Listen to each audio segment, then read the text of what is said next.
வணக்கம். வடபழனியில் இருக்கும் ஸ்ரீ சாந்தநாயகி சமேத ஸ்ரீ வேங்கீஸ்வரன் கோயிலுக்கு போலாமாங்க? இன்றைய வடபழனி மகுடம் போல பிரசித்தி பெற்ற இடம். ஆனால் முற்காலத்தில் இது புலியூர் கோட்டம் சேர்ந்த பகுதி. இந்த பகுதியெல்லாம் கோடம்பாக்கத்தை சேர்ந்தவை.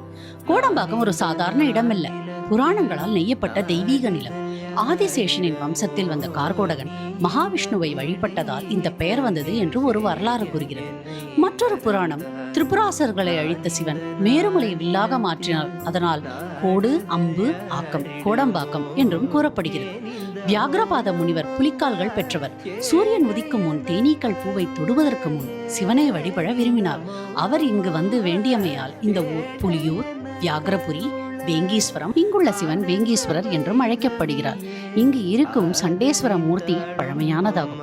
இதே இடத்தில் ஆதிசேஷன் பதஞ்சலியாக அவதரித்து சிவனின் ஆனந்த தாண்டவத்தை தரிசித்ததாக கூறப்படுகிறது. இந்த கோயிலின் கருவறை சுமார் 1000 ஆண்டுகள் பழமை. ஆனால் இன்று நாம் காணும் அமைப்பு நாயக்கர் காலத்திலும் பின்னர் புதுப்பிக்கப்பட்டது. 2015ஆம் ஆண்டு கும்பாபிஷேகம் மிக சிறப்பாக நடைபெற்றது. ஒரே இடம், பல புராணங்கள், பழமையும் புதுமையும் சேர்ந்த அதிசயம் கோடம்பாக்கம்.